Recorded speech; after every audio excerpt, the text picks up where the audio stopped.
Inclinemos nuestros rostros para orar. Nuestro Padre y nuestro Dios, te damos gracias una vez más por el privilegio de abrir las páginas de tu santo libro. Pedimos, Padre, la compañía de tu Espíritu Santo. Danos claridad de pensamiento y ternura de corazón para comprender y recibir tu mensaje. Te lo pedimos en el precioso nombre de tu Hijo, Cristo Jesús. Amén. Nuevamente quiero saludar a todos los presentes. Estamos muy contentos de que nos estén acompañando en esta reunión. También quiero saludar a todos aquellos que nos están acompañando en las pantallas de televisión en los diferentes países de habla hispana en el mundo. Estamos muy contentos de que nos estén acompañando ustedes también. Esperamos que disfruten el mensaje que vamos a estudiar de la palabra de Dios el día de hoy. Queremos comenzar a donde dejamos en nuestro último estudio. Estábamos hablando sobre el hecho de que la iglesia final, la iglesia remanente, el remanente de la simiente de la mujer, va a tener varias características que la distinguen. En primer lugar, notamos que es un remanente que va a guardar los mandamientos de Dios, todos, incluyendo el cuarto mandamiento que dice que debemos guardar el santo sábado. La segunda característica que menciona Apocalipsis 12:17 es que esta iglesia final, este remanente final, va a tener el don de profecía o el testimonio de Jesucristo. Ahora, la última vez no estudiamos en detalle el asunto del testimonio de Jesús. Sencillamente nos dimos cuenta en Apocalipsis 19:10 que el testimonio de Jesús es el espíritu de la profecía. Ahora, yo quisiera hoy hablarles sobre el libro de Génesis y la relación que tiene con las profecías de tiempo que menciona la Sagrada Escritura. Pero antes de que entremos a hablar de eso, quiero mencionarles que vamos a hablar sobre los grandes eventos del plan de la salvación. Vamos a comenzar nuestro estudio con Enoc. Luego vamos a hablar del diluvio. Vamos a hablar del éxodo de Israel de Egipto. Vamos a hablar del cautiverio de Israel en Babilonia. Luego vamos a hablar del ministerio de Cristo y finalmente vamos a tratar el juicio de Dios que empieza en los últimos días. Ahora quiero explicarles el modus operandi que emplea Dios cuando da una profecía que está vinculada con tiempo. Ya ustedes van a darse cuenta de lo que estoy diciendo cuando hablo de una profecía que está vinculada con tiempo. Básicamente lo que hace Dios es que Dios llama a un profeta. A ese profeta Dios le da un mensaje. Conectado con el mensaje que Dios le da a ese profeta, hay una profecía de tiempo. Ese mensaje que está conectado con la profecía de tiempo siempre es un mensaje de juicio. Y lo interesante es que ese mensaje de juicio que Dios le da a ese profeta no es aplicable al tiempo de ese profeta. Es decir, no es verdad presente para el profeta a quien se le da originalmente ese mensaje. Repasando nuevamente, Dios llama a un profeta, le da un mensaje, el mensaje está conectado con una profecía de tiempo, es un mensaje de juicio y ese mensaje no es aplicable a la época de ese profeta. Luego vamos a ver que pasa el periodo de tiempo que está conectado con el mensaje y después que pasa el tiempo de esa profecía, Dios al final levanta a otro profeta. A ese profeta le da el mismo mensaje que le dio al primer profeta. El mensaje que Dios le da a este profeta es también un mensaje de juicio. Y la verdad que no era aplicable para la época del primer profeta, ahora llega a aplicarse definitivamente a la época en que se levanta el segundo profeta. Y lo interesante es que cuando Dios levanta a este segundo profeta, este profeta siempre saca a un remanente fiel de Dios de en medio de la apostasía. Así que vamos a notar varios ejemplos en la Biblia que presentan este modo de operación de Dios. Nuevamente repito, porque es importante que tengamos claro el proceso. Dios llama a un profeta, le da un mensaje. El mensaje está conectado con una profecía de tiempo. El mensaje es un mensaje de juicio y no se aplica a la época de ese profeta. Pasa el periodo de tiempo, Dios levanta a otro profeta. Le dice que proclame el mismo mensaje, porque el tiempo ahora ha pasado, el tiempo que Dios le dio al primer profeta. Ese mensaje que Dios le da a este segundo profeta es un mensaje de juicio y este profeta, bajo su liderazgo, saca a un remanente. Ahora vamos a nuestro primer ejemplo. El libro de Judas es ese librito que se encuentra inmediatamente antes que Apocalipsis. Judas 14 y 15. Judas 14 y 15. Está hablando aquí de Enoc, ese hombre del cual hemos hablado que fue trasladado al cielo de entre los vivos. Dice allí, de estos también profetizó Enoc. Ahora, si Enoc profetizó, tiene que haber sido profeta, ¿verdad que sí? Séptimo desde Adán, diciendo, he aquí vino el Señor con sus santas decenas de millares, para hacer juicio, fíjense, es un mensaje de juicio, para hacer juicio contra todos y dejar convictos a todos los impíos de todas sus obras impías que han hecho impíamente y de todas las cosas duras que los pecadores impíos han hablado contra él. El primer profeta que menciona la Biblia es Enoc. Y dice que Enoc profetizó en cuanto a un juicio que iba a venir contra una generación inicua e impía, según acabamos de leer. No cabe duda que Enoc estaba hablando de dos grandes eventos de la historia. El primer evento del cual estaba hablando era el diluvio en los días de Noé. Y lógicamente el segundo evento es la maldad del mundo antes de la segunda venida de Jesús. Ahora, quiero que notemos el mensaje de Enoc como se aplicó específicamente a la sociedad que existió inmediatamente antes del diluvio, porque está profetizando específicamente en cuanto a estos.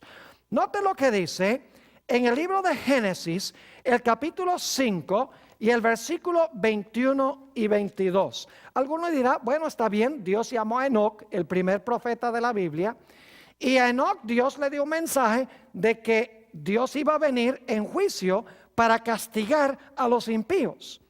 Pero ¿a dónde se encuentra aquí la profecía de tiempo? Note lo que dice en Génesis, el capítulo 5, y vamos a leer los versículos 21 y 22. Dice allí en Génesis 5 y el versículo 21 lo siguiente. Y vivió Enoc 65 años y engendró a Matusalén. Y caminó Enoc con Dios después que engendró a Matusalén 300 años y engendró hijos e hijas. Quiero que noten que el hijo de Enoc se llamaba ¿qué cosa? Se llamaba Matusalén. Ahora quiero decirles algo en cuanto al nombre Matusalén. Es un nombre compuesto, es decir, se compone de dos palabras hebreas. La palabra mut y la palabra shalach. El nombre Matusalén significa cuando muera será enviado. Porque la palabra mut significa morir y la palabra shalach significa enviar. Juntando las dos palabras, el nombre Matusalén significa cuando muera será enviado. Inmediatamente nos preguntamos, cuando muera será enviado ¿qué? Cuando muera Matusalén, será enviado ¿qué? Bueno, en realidad lo que denota el nombre Matusalén es que cuando él muriera, iba a ser enviado el diluvio. Ahora quiero comprobarles eso, de que Matusalén murió el mismo año del diluvio. Es más, la tradición judía dice que Matusalén murió el año o 10 días específicamente antes del diluvio. Ahora, se puede comprobar bíblicamente que Matusalén murió el año del diluvio. Vayan conmigo a Génesis 5 y el versículo 25. Génesis 5 y el versículo 25. Dice allí, en el versículo 25, vivió Matusalén 187 años y engendró a Lamec. Quiero que noten que desde que nació Matusalén hasta que tuvo a Lamec pasaron 187 años. Luego vamos al versículo 28. Dice, vivió Lamec 182 años y engendró un hijo, que fue Noé. Es decir, hay que sumar 187 más 182. Y ahora surge la pregunta, ¿cuántos años vivió Noé antes de que viniera el diluvio? Noten Génesis, el capítulo 7 y el versículo 11. Génesis 7 y el versículo 11. Dice, el año 600 de la vida de Noé, en el mes segundo, a los 17 días del mes, aquel día fueron rotas todas las fuentes del grande abismo y las cataratas de los cielos fueron abiertas. Así que desde el tiempo que nació Matusalén hasta el tiempo que vino el diluvio, lo que tenemos que hacer es sumar 187 años desde que Matusalén nació hasta que tuvo su hijo Lamec. Luego tenemos que sumar la cantidad de años que vivió Lamec hasta que él tuvo su primer hijo, que fue ¿quién? Noé. Y luego tenemos que mirar cuántos años vivió Noé antes del diluvio. Ahora, si ustedes suman 187 más 182 más 600, ¿cuánto les da? Les da 969 años. Desde que nació Matusalén hasta el momento en que vino el diluvio. Ahora, ¿por qué es importante eso? Vayan conmigo a Génesis, el capítulo 5 y el versículo 27. Génesis, el capítulo 5 y el versículo 27. Vamos a ver cuántos años fue que vivió Matusalén. Dice allí, en el versículo 27, fueron pues todos los días de Matusalén 969 años y ¿qué? Y murió. Entonces yo pregunto, ¿cuándo fue que murió Matusalén? Murió el año de ¿qué? El año del diluvio. Porque entre el tiempo cuando nació Matusalén y cuando vino el diluvio, ya lo vimos en el versículo 25, en el versículo 28 y en Génesis 7:11, pasaron exactamente 969 años. Ahora sabemos por qué es que Enoc le puso a su hijo Matusalén. El nombre significa cuando muera Matusalén será enviado. ¿Será enviado qué cosa? El diluvio. Y según la tradición judía y según los cálculos que hemos seguido, en realidad Matusalén vivió hasta el año del diluvio. Es decir, el nombre de Matusalén era un nombre profético. Se estaba anunciando de antemano exactamente cuándo iba a venir el diluvio, porque iba a morir cuando el diluvio iba a venir. Ahora, ese fue el primer profeta que Dios llamó, Enoc, para anunciar de que Dios iba a venir en juicio. Dios le dio un hijo que era una profecía de tiempo. Cuando muera, será enviado. Pero saben que este mensaje no era en realidad para la época de Enoc, porque Enoc fue trasladado al cielo de entre los vivos. Y la destrucción de la cual habló Enoc no vino sino hasta muchos centenares de años después. Es decir, Dios le dio el mensaje de juicio a Enoc y le dio una profecía de tiempo a Enoc, pero le dijo a Enoc, esto no se aplica a tu época, vente, camina conmigo aquí en el cielo. Ahora yo pregunto, cuando estaba concluyendo este periodo, poco antes de morir Matusalén, quiero preguntarles, ¿levantó Dios otro profeta que proclamó el mismo mensaje de juicio que había proclamado Enoc? Ustedes saben quién fue, ¿verdad? Fue Noé. Ahora quiero que noten Génesis 6 y el versículo 5. Génesis el capítulo 6 y el versículo 5. Fíjense la maldad del mundo, como había hablado Enoc. Dice allí, y vio Jehová que la maldad de los hombres era mucha en la tierra, y que todo designio de los pensamientos del corazón de ellos era de continuo solamente el mal. Yo pregunto, ¿es esa la misma descripción que dio Enoc, séptimo desde Adán, que el mundo se iba a corromper casi totalmente? Claro que sí. Ahora yo pregunto, ¿a quién levantó Dios cuando se estaba terminando este periodo de tiempo para que predicara el mismo mensaje que había predicado Enoc? Fue Noé. Note lo que dice en Hebreos el capítulo 11 y el versículo 7. Hebreos el capítulo 11 y el versículo 7 tiene el cumplimiento de esto. Dice allí en Hebreos 11, 7 lo siguiente. Por la fe Noé, cuando fue advertido por Dios acerca de las cosas que aún no se veían, con temor preparó el arca en que su casa se salvase. Y por esa fe condenó al mundo y fue hecho heredero de la justicia que viene por la fe. Fíjense que dice que Noé, por construir el arca, condenó ¿a qué? Al mundo pecaminoso e inicuo. Noten también lo que dice en segunda de Pedro, el capítulo 2 y el versículo 5. Segunda de Pedro 2 y el versículo 5. Dice, y si Dios no perdonó al mundo antiguo, sino que guardó a Noé, pregonero de justicia, es decir, predicó la justicia con otras 7 personas, trayendo el diluvio sobre el mundo de los impíos. Es decir, Dios llamó a Noé cuando este periodo, denotado por el nombre de Matusalén, estaba llegando a su fin. Noé predicó el mismo mensaje, que Dios iba a venir en juicio para castigar al mundo por su maldad. Lo que no era verdad presente para el tiempo de Enoc, ahora sí era verdad presente para los días de Noé. Ahora yo pregunto, ¿Noé sacó a un remanente al final de este periodo? Claro que sí. Note lo que dice Génesis, el capítulo 7 y el versículo 23. Génesis 7, 23. Dice, así fue destruido todo ser que vivía sobre la faz de la tierra, desde el hombre hasta la bestia, los reptiles y las aves del cielo, y fueron raídos de la tierra, y quedó solamente Noé y los que con él estaban en el arca.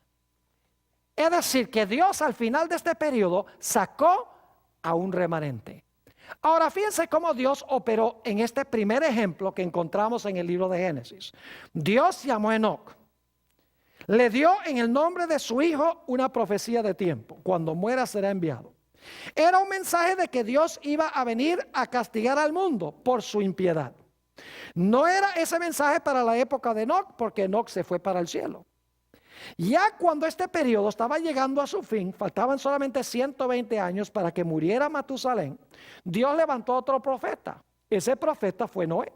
Predicó el mismo mensaje que predicó Enoc, un mensaje de juicio. Ahora el periodo de tiempo estaba por concluir. Es decir, lo que profetizó Enoc ahora era verdad presente, se iba a cumplir en los días de Noé. Y Dios sacó a través de Noé, o salvó a un remanente.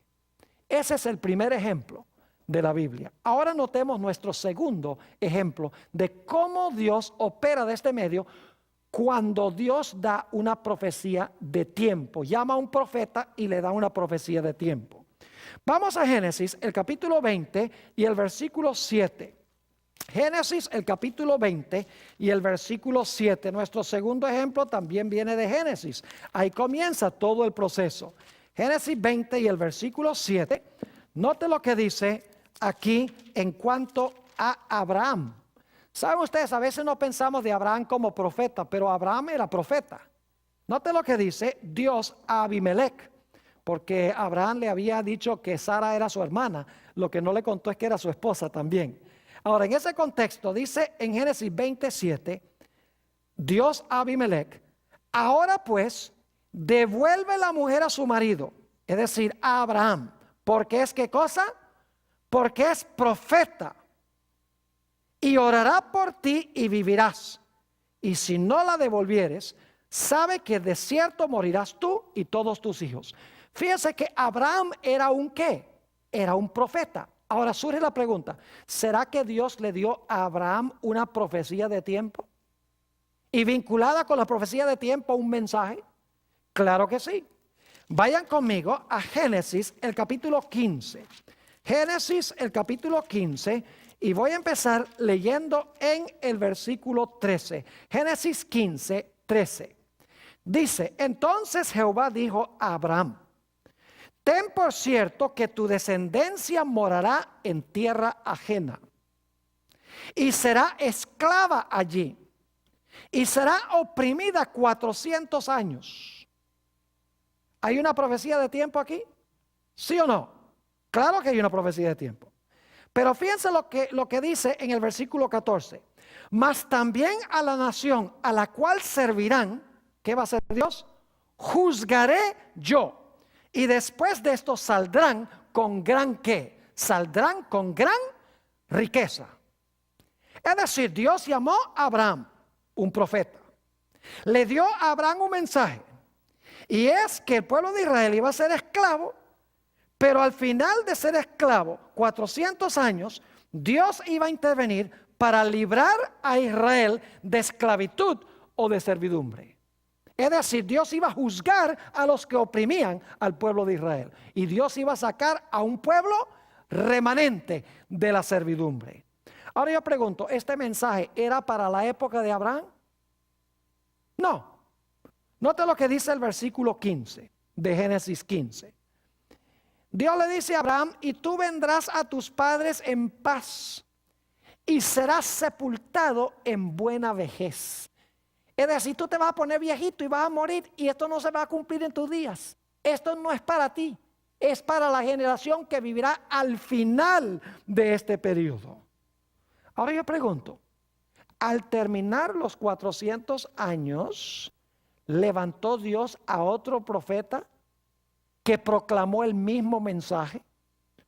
Un mensaje de juicio, que trajo juicio, y que en realidad libró al pueblo de Israel de esclavitud, ¿sí o no? Claro que sí. ¿Cómo se llamó ese profeta? Ese profeta se llamó Moisés. Noten Éxodo, el capítulo 3 y el versículo 12. Éxodo, el capítulo 3 y el versículo 12, hablando de este libertador. Dice allí: y él respondió a Moisés, Dios a Moisés: ve, porque yo estaré contigo, y esto te será por señal de que yo te he enviado. Ahora escuchen: cuando haya sacado de Egipto al pueblo, serviréis a Dios sobre este monte. ¿Había dicho Abraham que Dios iba a sacar a su pueblo de Egipto, sí o no? Ahora, según Éxodo 3:12, ¿quién lo sacó? Dice que Moisés lo sacó. Es decir, Moisés es el segundo profeta que Dios llama al final de este periodo. Y saben lo interesante, es que en Éxodo 12, 40 y 41, dice que el mismo día que se cumplieron los 400 años, Dios sacó a su pueblo de Egipto por el liderazgo de Moisés. Qué interesante que al final de este periodo Dios llama a otro profeta, Moisés. Le da el mismo mensaje de que ahora Dios va a intervenir para liberar a su pueblo, va a juzgar a los egipcios, y que ahora Moisés saca el remanente del cual habló Abraham. Fíjese qué interesante cómo obra Dios cuando da profecías de tiempo. Llama a un profeta, le da un mensaje, el mensaje es un mensaje de juicio, vinculado con el mensaje de una profecía de tiempo. El mensaje no es para su época. Al final del periodo o hacia el final del periodo, levanta Dios otro profeta, proclama el mismo mensaje, un mensaje de juicio y dice, aquello que habló el primer profeta ahora se va a cumplir. Dios me ha llamado para cumplirlo. Y salva ese segundo profeta a un pueblo remanente. Ahora vamos a nuestro siguiente ejemplo, y tal vez alguien se esté preguntando si Moisés era profeta, porque generalmente no pensamos de Moisés como profeta. Déjenme darles un versículo antes de ir a nuestro próximo punto que comprueba que Moisés fue profeta. Es más, vamos a leerlo, Oseas 12 y el versículo 13, antes de ir a nuestro próximo punto. Oseas 12, 13, pues no debemos dejar este asunto sin quedar claro, porque alguien podría decir, bueno, la Biblia no dice que Moisés era un profeta. Vamos al libro de Oseas y vamos a ver si es que en verdad Moisés era profeta. Oseas el capítulo 12, Oseas el capítulo 12, y vamos a leer el versículo 13. Dice allí, y por un profeta Jehová hizo subir a Israel de Egipto, y por un profeta fue guardado. Ahí está claro que el que sacó a Israel de Egipto fue un profeta, Moisés, y que Israel fue guardado por la mano de un ¿qué? De un profeta. Ahora vamos a nuestro siguiente ejemplo. Jeremías, el capítulo 25 y el versículo 11 y 12. Jeremías 25 y los versículos 11 y 12. ¿Ustedes creen que yo necesito leer algún texto de la Biblia para comprobar que Jeremías era un profeta? Yo creo que no necesitamos hacerlo, pero déjenme mencionarles un texto donde se dice que Jeremías fue profeta. En Jeremías 1 y el versículo 5, no lo vamos a leer, dice que Dios llamó a Jeremías como profeta desde el vientre de su madre. Es decir, Jeremías era un profeta. Ahora yo pregunto, ¿será que Dios le dio a Jeremías una profecía de tiempo? Y un mensaje conectado con esa profecía de tiempo, un mensaje que tenía que ver con juicio. Noten Jeremías 25 y el versículo 11 y el versículo 12. Dice Jeremías, hablando de la tierra de Israel, de Judá, toda esta tierra será puesta en ruinas y en espanto. Y servirán estas naciones, incluyendo a Israel, al rey de Babilonia 70 años. ¿Le dio Dios a Jeremías un mensaje que tenía que ver con tiempo? Claro que sí. ¿Dijo Jeremías que el pueblo iba a estar cautivo 70 años? ¿Cómo no? Pero ahora noten el versículo 12. Y cuando sean cumplidos los 70 años, es decir, cuando los 70 años están llegando a su fin, castigaré al rey de Babilonia. ¿Va a venir Dios en juicio contra el rey de Babilonia? ¿Cómo no? Dice, castigaré al rey de Babilonia y a aquella nación por su maldad, ha dicho Jehová, y a la tierra de los caldeos, y la convertiré en desiertos para siempre. Dios promete al final de los 70 años venir en juicio contra Nabucodonosor y sacar a su pueblo de servidumbre para llevarlos de regreso otra vez a su tierra. Ahora yo pregunto, ¿este mensaje era para la época de Jeremías? No, porque en realidad Jeremías se murió mucho antes de que se cumpliera lo que Dios había dicho en esta profecía de tiempo. Jeremías murió, fue sepultado, pasaron los años de cautiverio sin que el pueblo fuera librado. Es decir, que este mensaje se lo dio Dios a Jeremías, pero no era para el tiempo de Jeremías. Ahora yo pregunto, al final de este periodo, ¿será que Dios levantó a otro profeta? Y ese profeta predicó lo mismo que predicó Jeremías, solo que ahora dice, el tiempo se ha cumplido y ahora Dios va a intervenir como le prometió a Jeremías. ¿Creen ustedes que se levantó un segundo profeta? Tiene que ser, porque esa es la forma como opera Dios. Note lo que dice Daniel, el capítulo 9, Daniel, el capítulo 9 y el versículo 1 y 2. Daniel, el capítulo 9 y el versículo 1 y el versículo 2. Miren qué interesante estos dos versículos que encontramos aquí. Dice allí, en Daniel 9:1, en el año primero de Darío, hijo de Asuero, de la nación de los Medos, que vino a ser rey sobre el reino de los caldeos, En el año primero de su reinado, y dicho sea de paso, ese año primero del reinado de Darío es el año 538, ya están por terminar los 70 años, terminan en el año 536, es decir, faltan 2 años.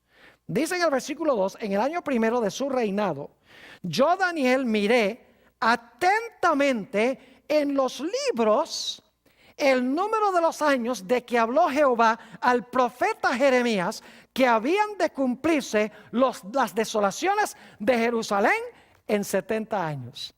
¿Qué era lo que estaba estudiando Daniel al final de este periodo? La profecía de los 70 años de Jeremías. ¿Y por qué estaba estudiando Daniel la profecía de los 70 años? Porque ahora Daniel, Dios lo iba a usar para librar al pueblo de Israel de Babilonia, para regresar a su tierra, para reedificar el templo y restablecer su ciudad y su religión. Es decir, lo que no era verdad presente en los días de Jeremías, ahora era de actualidad y de verdad presente para los tiempos del profeta Daniel. Y yo pregunto, ¿sacó Daniel bajo su liderazgo a un remanente de Babilonia para regresar a la ciudad de Jerusalén? La respuesta es que sí.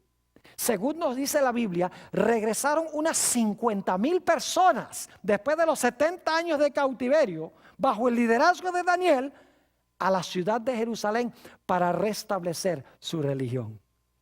Fíjense qué interesante cómo son todos estos ejemplos. Es matemático. Cuando Dios da una profecía de tiempo, Dios levanta al principio de la profecía de tiempo un profeta y hacia el final levanta también a otro profeta el mismo mensaje. No es verdad presente para el primero, pero sí es verdad presente para el segundo. Es un mensaje de juicio y el segundo profeta saca al final del periodo a un remanente o salva a un remanente. Ahora vamos a nuestro siguiente ejemplo. No voy a leer el pasaje, probablemente ustedes lo conocen, es un poco largo, pero lo pueden leer si quieren. Es la profecía de las 70 semanas. Se encuentra en Daniel el capítulo 9 y el versículo 24 al 27. Daniel 9, 24 al 27. Y quiero resumir o sintetizar los puntos cardinales o importantes de esta profecía de las 70 semanas. Hay 3 eventos muy importantes en esta profecía. Número 1, está la venida del Mesías príncipe. La palabra Mesías significa ungido en hebreo.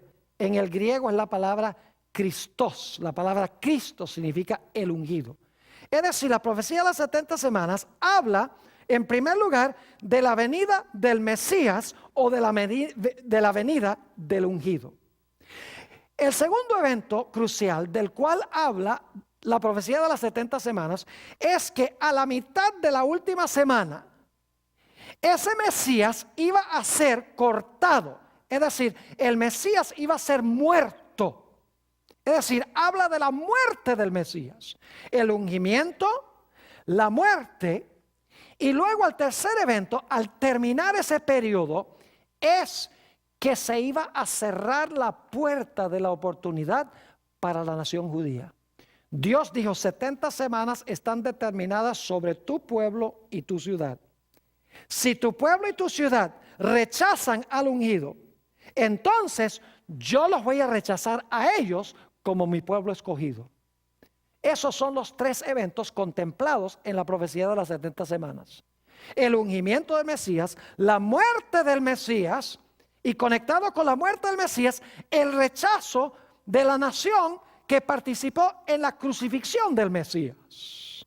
Es decir, el cierre de la puerta de la gracia para la nación judía como teocracia, como nación escogida de Dios. Ahora es interesante notar que ninguno de estos eventos se cumplió en los días de Daniel. Daniel en realidad se murió y las profecías de las 70 semanas ni siquiera había comenzado cuando Daniel se murió. Es decir, que este mensaje no era un mensaje de verdad presente para la época de Daniel.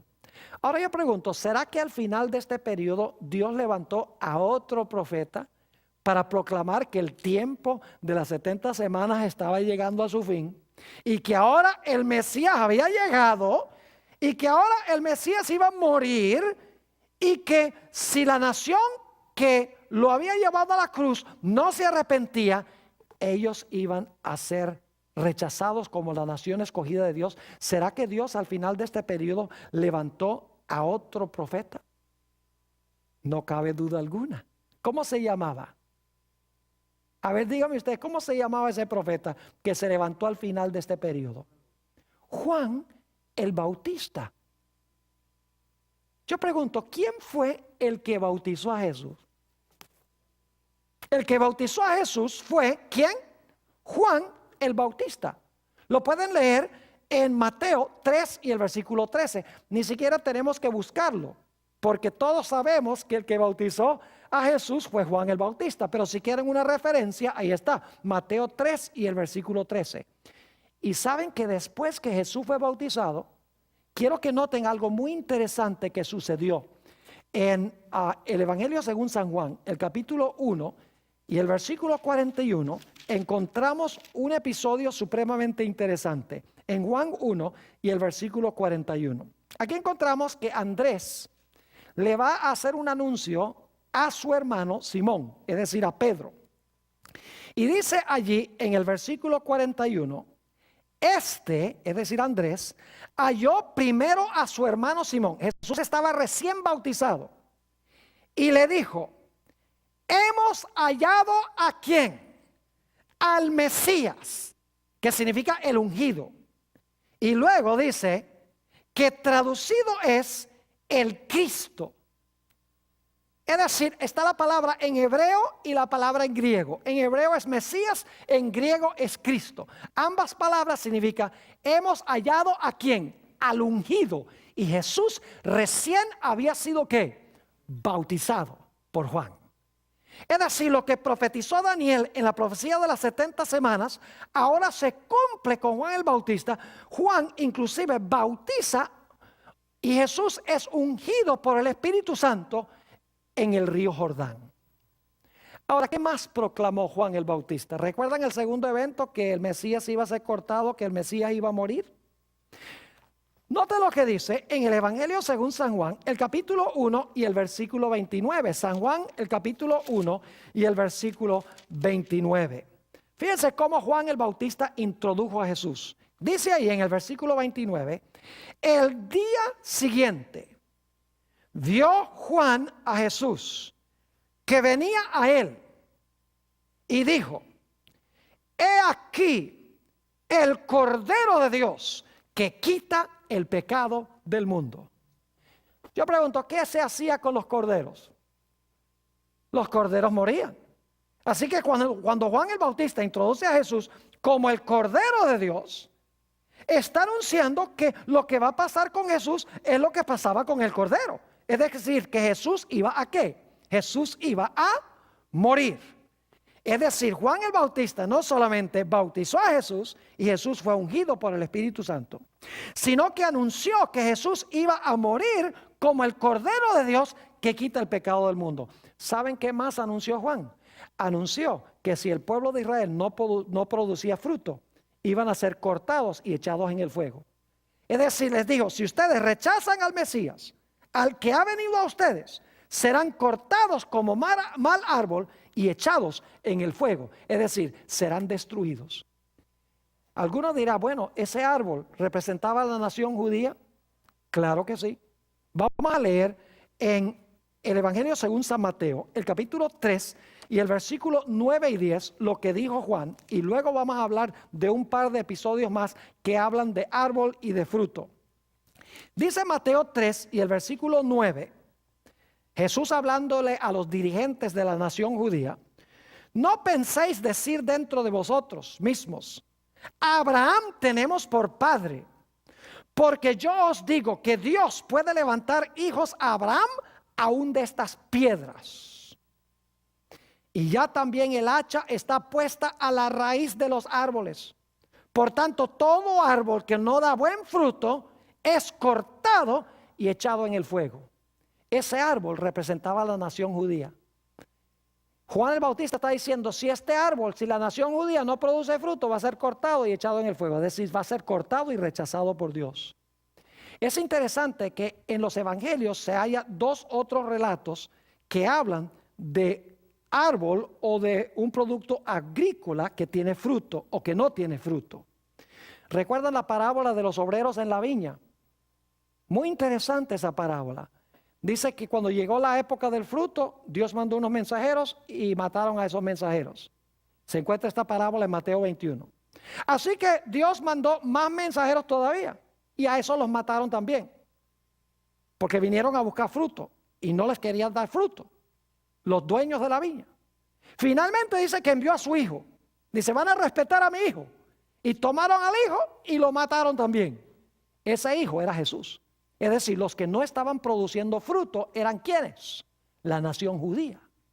Y luego al final, al mero final del ministerio de Jesús, el Señor Jesucristo vio una higuera en la distancia y dice, vamos a buscar algunos higos que tengo hambre. Y cuando llega a la higuera, se dan cuenta que la higuera no tiene ni un solo fruto, ni un solo higo. Esa higuera representaba a la nación judía. Y dice que Jesús maldijo la higuera y la higuera se secó desde sus ¿qué? Desde sus raíces. Y una vez que un árbol se seca de raíz, no hay quien lo reviva. Es decir, que Juan el Bautista proclamó las mismas tres cosas que están en la profecía de las 70 semanas. El ungimiento del Mesías bautizó a Jesús y luego sobre Jesús descendió el Espíritu Santo para ungirlo. Proclamó que Jesús iba a morir como el Cordero de Dios y que la nación que Dios había escogido, si no enderezaba sus caminos y aceptaba al Mesías, iba a ser ¿qué? Iba a ser cortado y destruido. Yo pregunto entonces, ¿hizo Juan el Bautista verdad presente el mensaje que había dado Daniel en la profecía de las 70 semanas? ¿Una profecía de tiempo? Claro que sí. Y lo interesante es que el apóstol Pablo dice, y no lo voy a leer, en Romanos el capítulo 11 y el versículo 5 y 6, dice que Dios en esa época había sacado un remanente que había aceptado a Jesús. ¿Saben quiénes eran ese remanente fiel que Dios sacó cuando juzgó a la nación judía? Bueno, sacó a 12 apóstoles. Sacó a los gentiles, Cornelio y otros que mencionan el libro de Hechos de los Apóstoles. Era el remanente fiel de Dios que recibieron a Cristo Jesús como su Salvador. Es decir, que Dios, cuando vino en juicio contra la nación judía, cuando se cerró la puerta de la oportunidad para ellos, Dios había sacado de en medio del pueblo judío y después de entre los gentiles un remanente fiel a Jesús, al Mesías. Ahora necesitamos ir a nuestro último ejemplo. ¿Se dan cuenta cómo está trabajando este asunto con las profecías de tiempo? Ahora necesitamos analizar la última profecía de tiempo, la más larga de la Biblia. Daniel 8 y el versículo 14. Daniel el capítulo 8 y el versículo 14. Aquí se halla una profecía muy interesante. Ojalá tuviéramos tiempo de estudiar todas las implicaciones y todas las dimensiones, pero no tenemos el tiempo. Dice en Daniel 8 y el versículo 14, y él dijo, está hablando el ángel, hasta 2300 tardes y mañanas, luego el santuario será purificado. Otras versiones dicen hasta 2300 días y el santuario será purificado. Son días de tarde y mañana. Recuerdan que en la creación Dios cuando hizo los días dice fue la tarde y la mañana del día primero, fue la tarde y la mañana del día segundo, etcétera. Así que cuando dice aquí 2300 tardes y mañanas, son 2300 días que tienen tarde y mañana, es decir, 2300 días completos.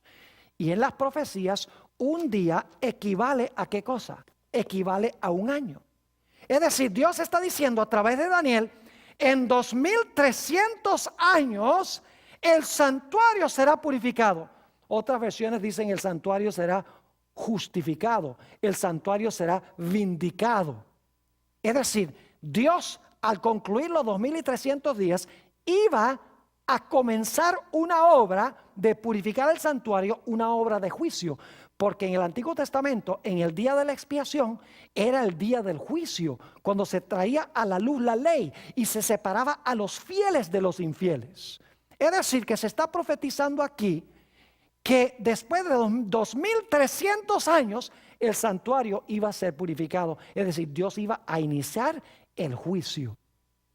Esta profecía comenzó en el año 457 antes de Cristo. Ahora, si ustedes van desde el año 457 antes de Cristo hacia adelante, 2300 años, si ustedes hacen los cálculos, van a descubrir que esta profecía termina en el año 1844 de nuestra era. Lo único que tienen que hacer es la matemática. 457 antes de Cristo, hacia adelante 2300 años y van a llegar al año 1844. Ahora yo pregunto, ¿esta profecía que Dios le dio a Daniel era una profecía de juicio? Sí, iba a comenzar el juicio después de los 2300 días. ¿Era una profecía conectada con un tiempo, con una profecía de tiempo? Claro que sí. Ahora yo pregunto, ¿será que al final de este tiempo Dios iba a levantar a otro profeta que iba a hacer verdad presente esta profecía que le dio Daniel? Porque en los días de Daniel no se cumplió esto. Ustedes pueden leer en Daniel 12 y el versículo 13, Dios le dice a Daniel, mira, tú te vas a morir y al final de los días tú te vas a levantar. No significa que se va a levantar personalmente, sino que se va a levantar a través del mensaje de su libro, del mensaje del libro de Daniel. Dios le dijo a Daniel, mira, cierra las palabras y sella el libro hasta el tiempo del fin. Es decir, este mensaje de este libro, de este librito, está sellado hasta el tiempo del fin. No se aplica a tu tiempo. Es decir, no es para ti. Tú vas a descansar, tú vas a reposar. Este mensaje es para aquellos que van a vivir cuando se cumpla el tiempo que se encuentra en la profecía de los 2300 días. Ahora yo pregunto, ¿será posible que Dios levantó a un profeta al final de este periodo para explicar la profecía que había dado a Daniel muchos años antes?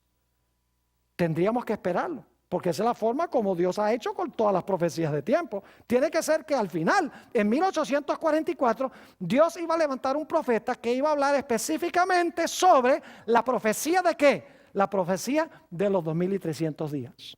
Ahora, quiero darles un poquito de historia. Unos 10 años antes de 1844 se levantó un movimiento conocido como el movimiento de los Milleritas, porque el predicador principal se llamaba Guillermo Miller. Y Guillermo Miller estaba predicando de que el Señor Jesucristo iba a venir primero en 1843 y luego profetizó que iba a venir Cristo el 22 de octubre de 1844. Y llegó a esa conclusión estudiando Daniel 8:14, porque él sacó los cálculos, se dio cuenta que esa profecía comenzó en 457, hizo los cálculos y dijo, ve, esta profecía se va a cumplir en 1844, el 22 de octubre. Y hubo miles de personas en los estados primordialmente de Nueva Inglaterra, en el este de los Estados Unidos, que se emocionaron todos. Oh, el Señor Jesucristo viene. Muchos dejaron sembrados sus campos, no los cosecharon. Pagaron deudas de sus vecinos para que pudieran estar bien cuando Cristo viniera. Se confesaban los pecados unos a otros, oraban por la gente que era incrédula. Es decir, había un gran reavivamiento entre esta gente porque pensaban que Jesús iba a venir en 1844, porque estaban sustrayendo el mensaje de Daniel 8:14, de este libro de Daniel. Pero vino el 22 de octubre de 1844 y el Señor Jesucristo no vino. Y la experiencia que había sido dulce, ahora se tornó amarga. ¿Saben ustedes que la Biblia tiene una profecía en cuanto a esta experiencia con el librito? ¿Recuerdan ustedes que en Daniel 12 dice que el libro se iba a sellar hasta el tiempo del fin? Pero al tiempo del fin el libro se iba a abrir. Ahora fíjense, en Apocalipsis 10, y lamentablemente no tenemos tiempo de leer los versículos, pero en Apocalipsis 10 habla de un librito que se abre. Si se abre, tiene que haber estado ¿qué? Cerrado. Y lo interesante es que el ángel le dice a Juan, mira, cómete este librito. Es decir, cómete este mensaje, porque no comemos libros, literalmente. Cómete este mensaje. Es el mensaje de los 2300 días. Y va a ser dulce en tu boca. Esa fue la experiencia de los que... Dulce en tu boca, porque con la boca se proclama. Es decir, fue una experiencia dulcísima para esa gente. Creer que Cristo iba a venir. Pero luego dice, que ese librito, después de comérselo, después de comer y asimilar el mensaje, se iba a tornar amargo en el vientre. Y ese fue el amargo chasco por el cual pasó el pueblo de Dios cuando Cristo no vino el 22 de octubre de 1844. Es interesante notar que en Apocalipsis, el capítulo 10, después del chasco, Dios da una orden muy especial. Apocalipsis 10 y el versículo 11. 10:11. Inmediatamente después que el librito es dulce en la boca y amargo en el vientre, Dios da una orden y dice, y él me dijo, es necesario que ¿qué? Que profetices otra vez sobre muchos pueblos o a muchos pueblos, naciones, lenguas y ¿qué? Reyes. Es decir, tienes nuevamente que proclamar el mensaje del librito al mundo. Porque obviamente hubo algo que no comprendieron. ¿Y saben sobre qué era ese mensaje? Apocalipsis 11, 1 y 2 nos dice qué tenía que ver ese mensaje de profetizar de nuevo. Dice, entonces me fue dada una caña semejante a una vara de medir. Y se me dijo, levántate, mide el templo de Dios y el altar y los que adoran en él. Qué interesante. ¿Qué significa eso? Medir a los que adoran en el templo. ¿Saben ustedes que la palabra medir en la Biblia tiene que ver con juzgar? Por ejemplo, no juzguéis para que no seáis juzgados. Porque la vara que usan para medir o para juzgar a los demás, con esa misma vara seréis vueltos a medir vosotros. Es decir, la vara representa ¿qué cosa? El juicio. Después del chasco se le dice entonces a este remanente que profetice otra vez. Y cuando profetizan otra vez, están hablando de qué? Están proclamando de que ha llegado el momento de medir el templo o el santuario celestial y de medir a las personas que adoran en el templo. Es decir, ha llegado el momento de comenzar ¿qué cosa? El juicio profetizado en Daniel 8 y el versículo 14. Ahora, yo mencioné que Dios tiene que haber levantado un profeta al final de este periodo. Saben que en diciembre de 1844, Dios levantó a una mujer llamada Elena White. Y saben lo interesante, Elena White podría haber hablado de muchas cosas en la Biblia. Podría haber hablado de la Trinidad, del sábado, del estado de los muertos, del bautismo, del arrepentimiento. Podría haber hablado de muchísimas cosas, Elena de White. Pero ¿saben ustedes en diciembre de 1844 qué fue lo primero y lo principal de lo cual habló Elena G. de White? En sus primeras visiones, ella procuró explicar Daniel 8 y el versículo 14. ¿Por qué la gente había quedado chasqueada? Se había equivocado la gente, no en la fecha, sino que se habían equivocado en cuanto al evento que iba a ocurrir en esa fecha. ¿Y por qué Elena G. de White iba a hablar específicamente de eso en diciembre de 1844, después del chasco? Pudiendo hablar de tantas otras cosas, ¿por qué es que ella habla específicamente de Daniel 8:14 y de lo que había pasado con ese grupo que había creído que Cristo iba a venir? Sencillamente porque el último profeta tenía que haber hablado lo mismo que habló el primer profeta. Si Daniel dice hasta 2300 días y el santuario será purificado, es decir, comenzará el juicio, entonces el último profeta tenía que hablar sobre lo mismo.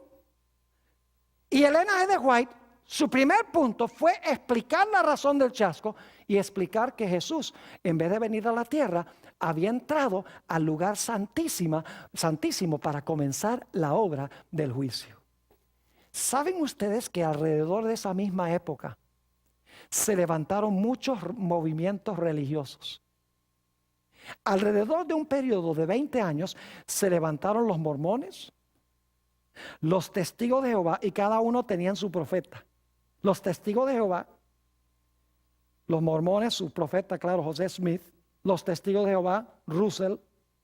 La ciencia cristiana con su profetisa Mary Baker Eddy. El espiritismo con sus forjadoras, las hermanas Fox. El pentecostalismo moderno a través de una señora que se llamaba Margarita MacDonald. El evolucionismo de Darwin se originó en ese tiempo. El marxismo, a través del libro de Marx y Engels, se estableció en ese tiempo.